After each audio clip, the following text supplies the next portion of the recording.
Where are you? I screamed. I was in a panic as I ran through the abandoned farm. I can see the old farmhouse and hear the creaking shutters blowing in an almost imperceptible wind.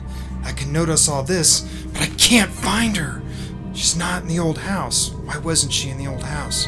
I run across the hard-packed dirt to the decrepit old barn, but she isn't there either. Not in the house, not in the barn. Oh God, she must be in the field somewhere. I run into the empty field, heart racing, head looking left and right, and then left again. The short rows of dirt, tilled more than a decade ago, stretching out to the horizon, as far as I can see. But I can't see her. She has to be here, please! As I scan the area, I run into a mound of dirt and trip. My arms and legs, tired from searching the grounds, let me hit the ground, hard. Sprawled on the ground, I start to get up, and it hits me. Abandoned farm, and I tripped over freshly tilled earth. Fresh. Crouching down, I start frantically clawing with my hands, scooping handfuls of dirt. I hit something hard. Wood. Are you in there? I cried, pressing my ear to the wood, straining for proof, but knowing the truth. For no reason, I'm surprised when I hear muffled cries. I found her. I start digging again, but realize it's taking too long. I can't come this far and fail when I'm so close. I'm almost there. Quick, looking around, I see a garden shed and sprint to it. Ripping the door open, I see a shovel still caked in dirt, probably the same one that bastard buried her with. I grab it and run back, my previous fatigue forgotten. I started digging with purpose, taking loads of dirt and chips of wood with every shovelful. Soon, the wooden box is exposed. I toss the shovel and rip open the crate. The glaring sunlight floods her eyes as I see her again, after what seems like a lifetime. She stares back at me, not quite seeing, with her eyes adjusting to the new light. Then, I can see her hands and ankles. They're bound. She's gagged, but alive. I sigh with relief. Thank God. I found her in time. She's gonna be okay. I rest my hand against her face and wipe away some of the dirt and tears. With my other hand, I reach into my bag, pulling out my rag and chloroform, and crouch down, placing it over her face. She struggles for a moment, but faints soon enough. I toss her over the shoulder. "Ah, hell," my brother says as I walk back to the truck with a smirk. "You found her." "Yep, you almost had me, though." I laughed because this time was a lot tougher. He was getting better at this every day. "Now it's your turn to find her." His smug look wiped off his face. He didn't know the clock had started already. "Where'd you put her?" I gestured to the creek area. "Somewhere over there. Drowning's an issue, though, so you might want to hurry." "Jerk," he says, running off. I smile, watching him go. He really is getting good at this. Too bad this girl's only going to last a few more days. No matter. We can always get more. I love adult hide and seek. What the fuck, TJ? That is... I was so invested in saving this person. Oh, you finally got her. Oh, but she's missing her kidneys or something. Oh, no. Jesus Christ. No, the problem is she's still whole. Do you have a name for that story? No. What would you name it? No, so I remembered something like this from a while ago. I'm certain you can find versions on the internet if you wanted to find it. I don't want to Google anything related to this. Yeah, Homeland Security might try to find it. But I don't, no idea. Maybe we'll call it hide and seek. All right, so this is our Friday the 13th episode, a little bonus episode for you guys out there. You just heard TJ's, and that was quite the twist. That was kind of crazy. That really was. So, Gio, you got a story for us, yeah? Yeah, I'm going to be doing a story from Creepypasta. Before you get into that, how do you feel about Friday the 13th? Man, I love it. You know, I mean, how do you spend your Friday the 13th? I mean, if I'm being honest, it's normally me filled with candles in a bathtub that's filled with baked beans, waiting for our Dark Lord to come and tickle my toes. What about you? You know, this Friday the 13th, actually, I'm going to spend it with you. Ooh, not in that bathtub. Not in that bathtub. No, you're fucking weird, man. I am. But we're going to have a bonfire because... I want all those baked beans in my ears and in my belly button and in my toes. It is the first harvest full moon. So we're going to be having fun in that bonfire and, just... hailing Satan and... riff raffing. All right, go ahead and hit us with that story, Gio. Yeah, so this story is called I Sat on the Bus by Isaac Cook. I sat on the bus on my way to school, listening to music and paying little to no attention to the other students. At one of the stops, my mind snapped back to reality. I looked towards the small house. Tommy's house, I thought. A hand slipped through the drapes of the window and waved the bus driver to move on. He's sick, I thought, paying no large amount of attention to the situation. The day flew by, and I watched the local news after school, and what I had heard paralyzed me. Tommy's entire family was murdered that day by an unknown suspect. After hearing this news, I moved back up to my room and quietly fell asleep. The next day, I sat on the bus. We drove past Tommy's house, and the bus driver, unaware of Tommy's family's fate, stopped at his home. As I was about to get up and explain to her what had happened, something caught my eye. A pale hand slipped through the drapes of the window and waved the bus driver to move on. I sat on the bus, terrified. Wow. Fucking Tommy. Tommy killed his family. He fucking did it, man. Yeah, that's what I'm saying, man. A little creepy little fucker fucking killed his family. You know, it's one of those things we don't like to point out in this podcast, but it's something we have to, right? Don't name your kid Tommy. That's a bad way to do it. It's the same as Damien. Oh, yeah. I mean, well, if you're going to name your kid Damien, you know, you got to discipline him really hard so he knows when someone says this is all for you and throws himself off a building, you could be like, no, it's not. All right, so that was a story read by Gio from Isaac Cook from Creepypasta. Next, we have a story up for you by Kelsey. Kelsey? Hey guys, this is me, yours truly, Kels for show, and yeah, I'm about to tell you a couple of spooky, somewhat terrifying, some will say horrific tales that I've encountered in my life. One such incident was when we were living on Fort Carson circa 2003. I'm a very lucid dreamer, and aliens happen to be one of the things that scare me most in life. The fear of the unknown, or the known that we know but we choose not to acknowledge. So one night, I just, for some reason, I just felt something watching me. And I turned over to move to get out of my bed first, but I couldn't. And I guess I was suffering from what you would like to call sleep paralysis. And as soon as I opened my eyes, there standing in front of my bed was a gray. And if you don't know what a gray is, it's the classic cliche alien gray.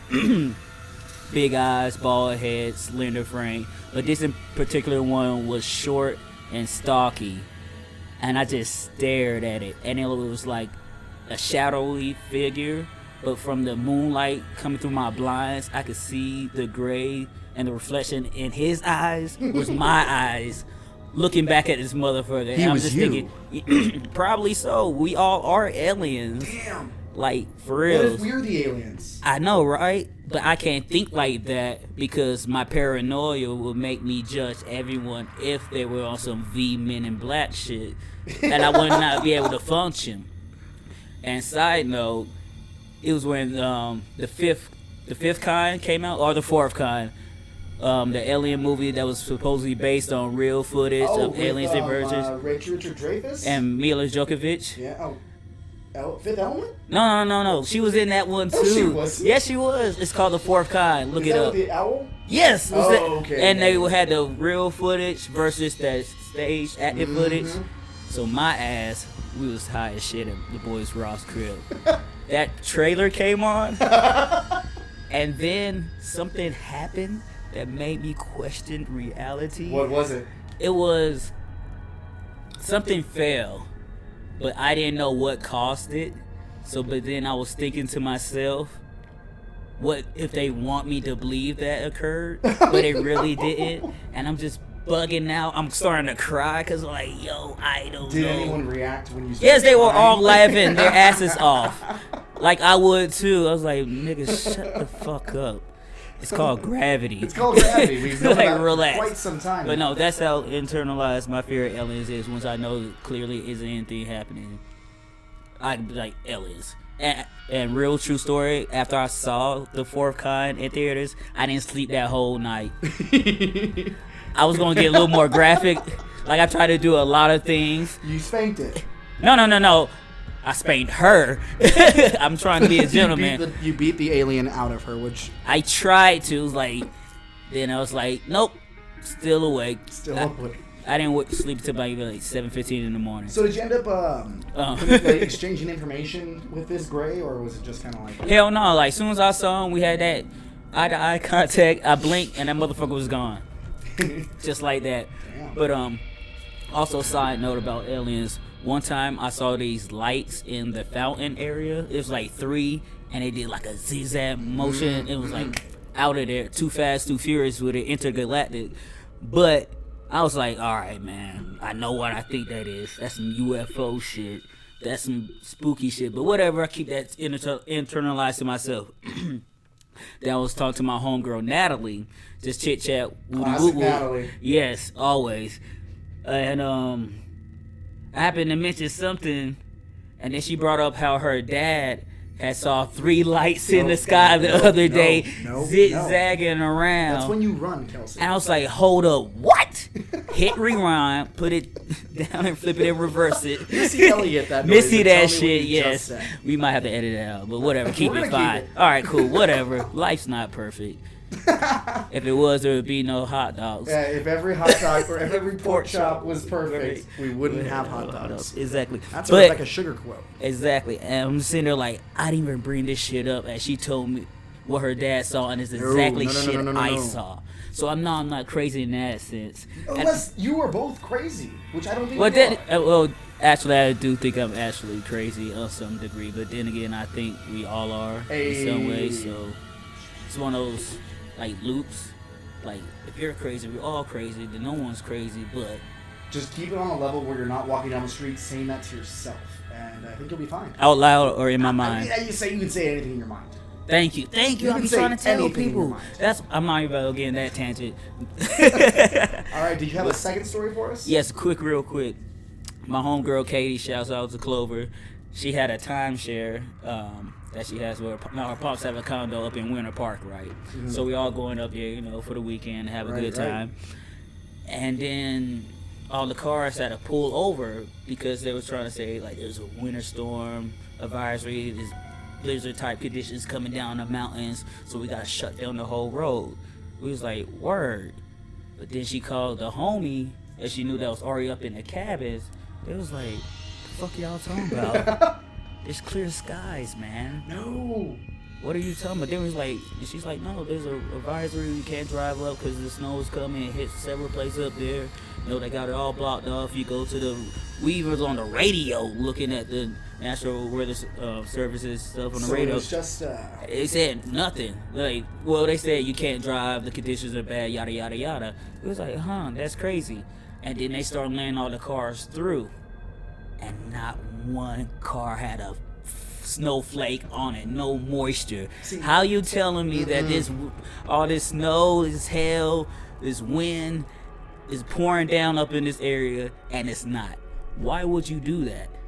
And then when we start, all right, then Ross came up. I started telling him what's going on. We like, yo, something ain't right, man. I know it, man. Well, they ain't telling us. Then we start seeing these government vehicles come down as you driving up. They're blocking stuff off. And I'm sitting up there. And the only thing I could think is either someone or something got loose, because there was no reason to make up this elaborate lie about these conditions keeping us off the road. Then I see like government type vehicles ride around, people in orange suits and shit. It was hella sketch. Damn, Kelsey. Well, thanks for sharing. Oh, I got one more. Okay. All right. This is the reason I don't go to Go Camp Road. This had to be shit. Damn, it had to be like 2004, my senior year. A boy Dave, me, my homegirl Precious, and her friend Celeste. From the book, Precious? Not the book, more like the book of my life book, kind of, sort of. So they actually convinced my black ass to go up to Go Camp Road, but I'm just like, that's just a bad idea. It's like, my black card won't let me swipe through with this idea. It's like, goes against my prime instincts. We don't fuck with the woods and shit. There's too many things to get hung from. It's just like in our DNA or something. It's like, nah, man, fuck that shit. But he's like, all right, cool, whatever. I haven't been once. I'll go. You know, the go camp, the 3 caves, and all that shit. You gotta talk to the kids in the first one, scold them in bullshit. the second one, and in the third if you don't one, talk chase to the them away spirits, from they the can't fuck with you. Leave ghosts alone. They just trying to chill, man. They don't know why they're They're still dead here. already. For reals. But yeah, man. So you get to the second one, you're supposed to get out the car and shit, cause the kids push, but you don't realize the mountain's uneven, so it just slowly descends, and all the fingerprints is from the dust and the oils of you touching all that shit. Cause I watched some Ghostbuster, Mythbuster shit about that shit. Ghostbusters or Mythbusters, those are two. Either or. This is the third time Ghostbusters has come up today. Ghost myths. I'm not sure what that means. There's something strange in the neighborhood, and you're looking at them. But no, so I know I skipped to the second cave, but for we going up to the first one, I'm just like, man, I don't know, man, this is bullshit. Like, well, we're already here, so he parks like at the entrance to the first cave, and we're walking, and I'm just like, something just don't feel right. We don't have a good time, and I'm just like, I hear like a rustle, like some leaves, like something like that to that effect, and then it's just like what you looking at, like. You didn't hear that? They're like, no, what are you talking about? Like, I heard something. Like, man, whatever, blah, blah, blah. Keep walking. I hear something else. Like, some more. It's like, I know I heard something. Like, y'all tell me I ain't heard that. Like, nah, man, whatever. Like, man, I'm telling you, man, my nigga shit sense going off. Like, something ain't right. Like, I'm not fucking crazy. And I wasn't even smoking in high school, so I'm not just high as shit. Because if I was high as shit, I would never set foot up that motherfucker. I know better than that. But so we get to the second cave. We kind of meet up with some more people. We go through that bullshit. And then to get to the third cave, you gotta do some walking and a little bit of climbing. Right. And then we meet up with these 3 white boys. So we go up there, we get to the third, and they decide to climb up on the third tunnel. They're like, oh, dude, yeah, fuck yeah, we're on the third. And it was like, the next thing you hear, like, these rocks hit these motherfuckers in the head. They're like, oh, shit, bro, dude. Oh, my God. Yeah, so they fell. And next thing you know, all 4 of us looked at each other. Gone. I didn't even look. I was already halfway. Gone. I'm gone. I'm like, see, I knew it. My instincts like, get out and get your black ass down this hill. So we running. Then you just hear the white dude like, oh shit, man, am I bleeding? It was like, oh, I'm not next. So we run. We run all the way back down to the car. Get in the car. We start driving down Gold Camp, and next thing you know, this enormous mountain lion hops across the hood of the car as we're going at least 50 down this mountain. Just like, and then my homeboy just. We stop, we all look at each other, and I was just like, I told you I heard some shit up there. I heard some twigs snapping, branches breaking, stones are stumbling. Like, I heard these things, and he was like, nah, you just being black and paranoid. Guess what? I was black and right, too. Is that like Naked and Afraid? Do you get your own TV show? No. Yes, we don't. We should, but I was like, no. When your nigga moments go right, I told them like something didn't feel right. I knew something out there. So this whole time we was up on that mountain, we were being stalked by a fucking mountain lion, a big ass mountain lion. And the funny thing too is like we were going any faster, that motherfucker would went right through my windshield. You would have been dead. Yeah, I would have been dead. And we wouldn't be here doing this podcast. Exactly. Damn, Kelsey. Trust your instincts, man. If you know you shouldn't be doing this shit, don't do this shit. You got a ghost in your crib, don't record that motherfucker. No, don't record it. Those movies never end well. And what you gotta say to the ghost? Hi. That you gonna like. Are you paying rent, or I'm just curious what the utility. Rent is your soul, motherfucker. Soul. I would take your firstborn. I'm sterile. I'm sorry. Somebody's gonna get it. And it's the thing too, like at our work, like we have ghosts. We actually have legitimate ghosts because multiple times the bathroom seats in the ladies' restroom turns on by itself. Is it one of those sensor ones? Yeah, it turn on like ghosts. I seen shit. Well, people seen shit fly off shelves. I haven't witnessed that at all. But I have seen just one light fixture just move back and forth with and no AC, nothing. It's just going back and forth. And then there's like this old timey ghost too that always stands in this corner. And we all know what they look like. Because I never explained what they look like. It was like, you tell me what it looks like. I'm not a liar. I don't have to. Right. I was like, yep. That's it. Right there. Yep. See, be over there you sometime. You both go yep. in separate corners. You write down what it looks like, then you come back and compare notes. But you know what's funny also? Nobody has ever seen like a black ghost. Like, is your privilege so high even in death? You like, no, I'm not leaving. I have unfinished business. These slaves needs to be slaves again, because they always look like the dude that killed Abraham Lincoln. Right, and the black people. You never see no ghosts with afros or bell bottoms. You don't see brown ghosts. I'd say. You don't out of all the Indians. You only see them on their like graves, but I'm like, out of all the Indians, you never seen an Indian ghost. You never got a spirit tomahawk chucked at your ass. No, they're all old white people.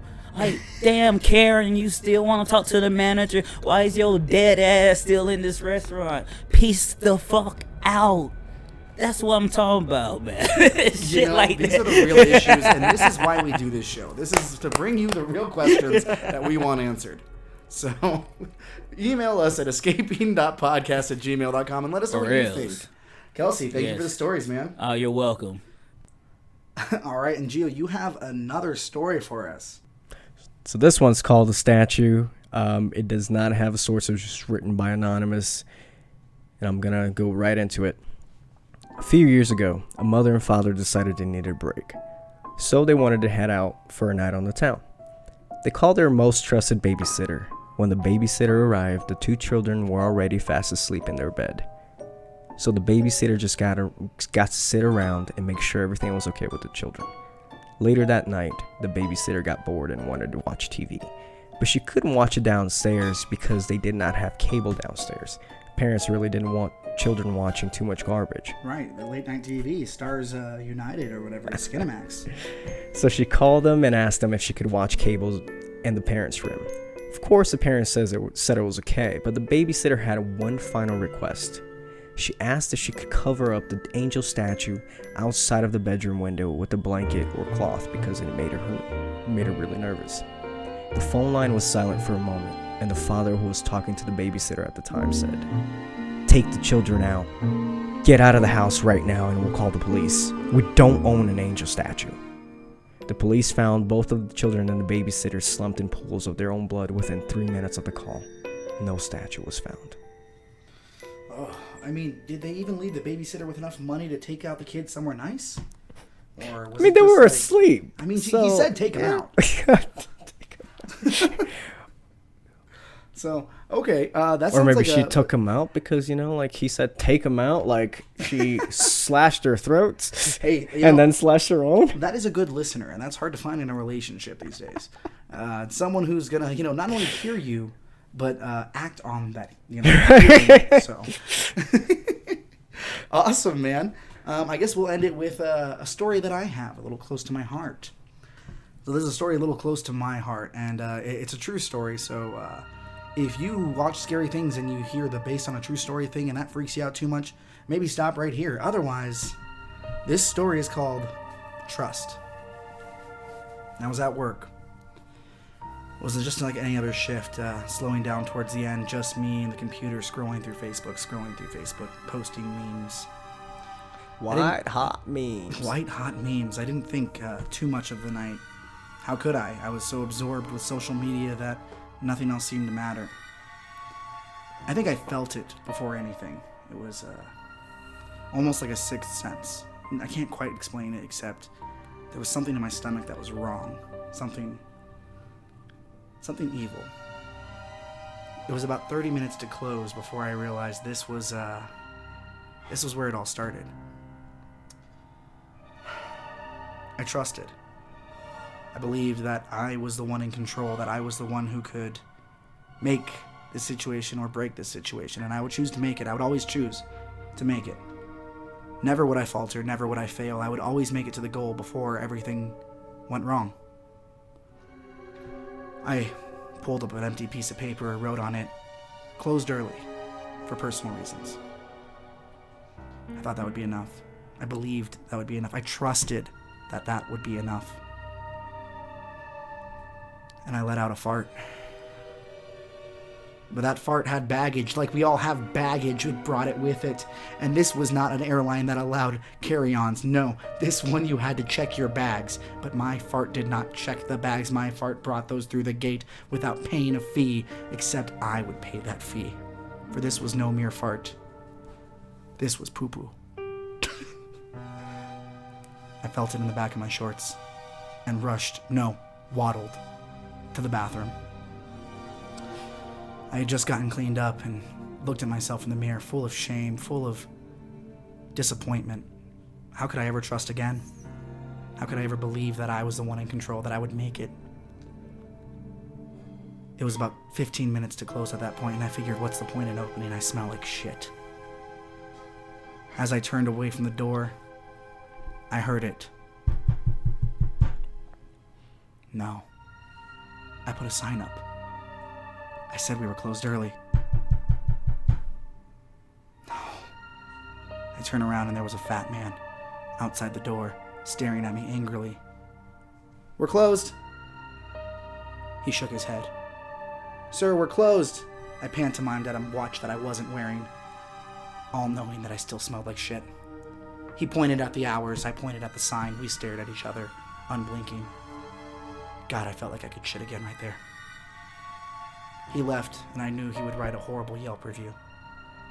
And that would be worse than pooping myself at work. Yet I live with the shame of both. Never trust the fart.